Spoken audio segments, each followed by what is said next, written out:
هەر سەبارەت بەم بابەتە 20 ساڵ بەسەر بڕیاری دەسەڵاتی یاسایی لە عێراق کۆتایی پێهاتوە. بۆ گفتوگۆکردن زیاتر لەسەر ئەم بابەتە گفتوگۆ لەگەڵ بەڕێز دکتۆر سەرهەنگ حەمەد سەعید بەڕێوەبەری بەشی ڕۆژهەڵاتی ناوەڕاست لە پەیمانگەی ویلایەتە گرتووەکانی ئەمریکا دەکەین. بەڕێزیان لە سلێمانیەوە لەگەڵمانە. دکتۆر سڵاوت لێبێت لەم 20 ساڵەدا ئەمریکا چی کرد لە عێراق؟ سڵاو لە جەنابتون لە بینەرانی خۆشەویست. لە 20 ساڵی ڕابردووە ڕۆڵی ئەمریکا لە عێراق گۆڕانکاری بەسەر هاتووە. بێگومان لە ئەوەڵا داخل بوو ڕژێمی سەدام حوسێنی لە ناوبرد، جێشی عێراقی هەڵوەشانەوە، حزبی بەعسی هەڵوەشانەوە و کاری کرد لەگەڵ سەرکردە عێراقیەکانە بۆی کە هەوڵ بن سیستەمێکی دیموکراسی لە عێراق بەرپا بێ، دەستوریی دائیمی پەیڕەوکرا، سیستەمێکی فرەحیزبی، فرەمیدیا، کۆمەڵگای مەدەنی دامەزرا. بەڵام لە هەمان کاتیشە ئەم 20 ساڵی ڕابردوو بەرز و نزمی تری تێکەوتووە، شەڕی تیرۆری تێکەوت، شەڕی تائیفی عێراقی تێکەوت، داعش و یەک لە سەرسێ عێراقی داگیر کرد. لەبەرەوە لە دوا 20 ساڵ ئەگەر ئاوەڕێ بینەوە لەلایەنی سیاسیەوە عێراق لە سیستەمێکی دیکتاتۆریەتەوە بۆ سیستەمێکی فرەیی هەنگاوی ناوە، بەڵام گلەوی خەڵکەیە بەرامبەر بەم سیستەمە کە خزمەتگوزاری و هەنێک گەندەڵی و بواری تر کێشن. بەڵام لە چوارچێوەی ڕۆژهەڵاتی ناوەڕاستە تەماشاکەن هێشتا عێراق بڵین هەڵبژاردنەکە و سیستمێکی فرەیی هەیە و لە وڵاتەکانی تر لەوانەیە بارودۆخی لە پێشتر بێ.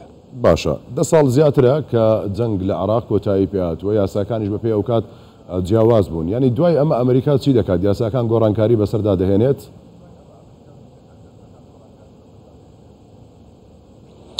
یاسای چی بزەبت عفو پرسیارەکەت؟ یاسای دەسەڵاتی یاسایی، ینی بڕیاری ئەو یاسای دەسەڵاتی یاسایی کە هەیە بۆ عێراق لە ماوەی ئەم 20 ساڵەدا کە کۆتایی دێت. دوای ئەمە مەبەستمەوەی ئەمریکا چی دەکات؟ ئێستا ئەمریکا جاریشکە ناتوانێت هێزی سەربازی لە دژی عێراق بەکار بهێنێت. دوای ئەمە چی دەکات؟ چونکە بەبێ بڕیاری ئەنجومەنی سینات ئیدی ئەم دەستکراوەیە نییە بتوانێت کە هێزی سەربازی بەرامبەر بە عێراق بەکار بهێنێت. لە دوای ئەمە ئەمریکا چی دەکات؟ بەڵێ لەلایەنە سەربازیەکەیەوە ئێستا ئەمریکا لە عێراق ناوێ شەڕکات و دەمێکیشە تەنانەت کە بەبوونی ئەو یاسایەشە ماوەیەکی زۆرە ئامانجی شەڕ نییە و ئامانجی ڕۆڵی سەربازی نییە. ئەو 2500 سەربازی ئەمریکا لە کە لە عێراق ماون لە چوارچێوەی بڵین تەحالوفی دەولی دژی داعش لە ئێستا ئەرکەکەیان بە فەرمی ئەرکێکی ڕاوێژکاری و پشتیوانیکردنی هێزە عێراقیەکانە، لەوانەشە هێزی پێشمەرگە. لەبەرەوە ئەمریکا پێویستی بە بنکەیەکی یاسایی نییە بۆی کچکە لە حاڵەتی شەڕانیە. بڵین بە ڕێکەوتنی هەردوو لە ئەمریکاش و عێراق لە ژێر سایەی چوارچێوەی ڕێکەوتنامەی چوارچێوەی استراتیژیەوەی کە پێوترێت ستراتیژیک فریمورک ئەگریمنت، هەردوو لە کۆکن لەسەرەوەی کە لە تەرکیزکەنە سەر بواری ئابووری و بواری تر و ئەمەش ڕنگانەوەکیمان بینی لە هاتنی بەڕێز فواد حسێن جێگری سەرۆکوەزیران و وەزیری دەرەوەی عێراق کە هاتنە واشنگتن لە مانگی دووە.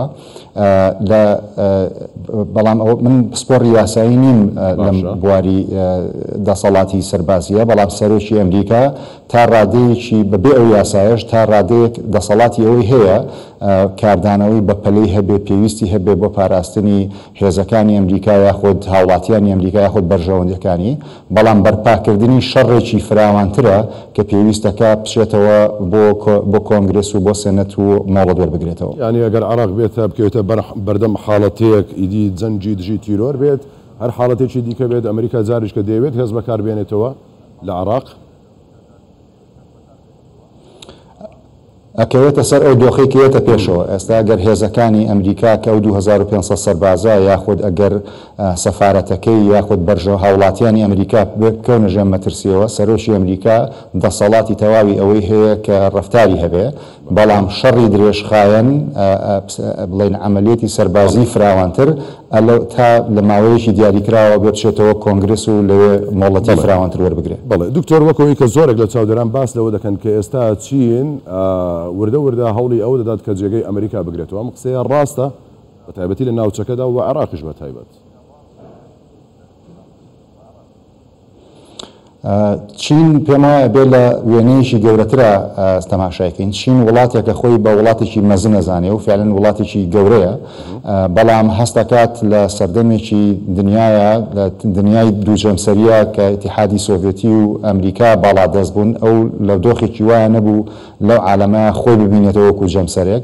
ئێستا کە لە 20 ساڵی ڕابردووە لە ڕووی ئابووریەوە، لە ڕووی تەکنەلۆجیەوە، لە ڕووی سیاسیەوە بەرەو پێشەوە چووە، هەست دەکات ئەبێ پێگەی لە جیهانە فراوانتر بێ.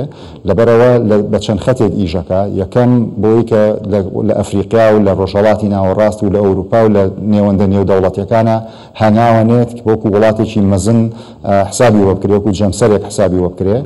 بەڵام بۆ لایەنە ئابووریەکەشی پێویستی بە وزەیە و گەورەترین سەرچاوەی وزە بۆ چین لە ڕۆژهەڵاتی ناوەڕاستە.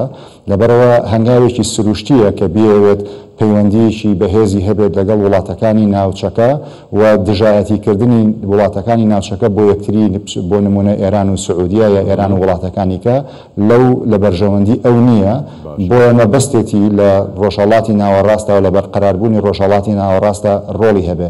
لە ساڵانی ڕابردووە گلەی ئەوە لە چین هەبوو کە ئەو بەری ڕەنجی ئەمریکا خوا کە ئەمریکا لێرە ئاسایشی دابین کردو، بەڵام لایەنە ئابووریەکەی چین سوودی لێوەرەگرێ. ئێستا ئەم ڕێکەوتنامە تازەی ئێران و سعودیا واخ ئەخوێنرێتەوە کە ئەمە دژی ئەمریکایە، بەڵام من پێم وایە ماباتەکە لەوە ورتر و قوڵترە. باشە، یعنی ئێستا ئەوەی کە خۆشت باست کرد، جنبوجۆڵەکانی چین جیاوازە لە ڕابردوودا، ینی خێراتر دەجوڵێ. ئەمریکا ئەم جوڵەیەی چین چۆن دەبینێت؟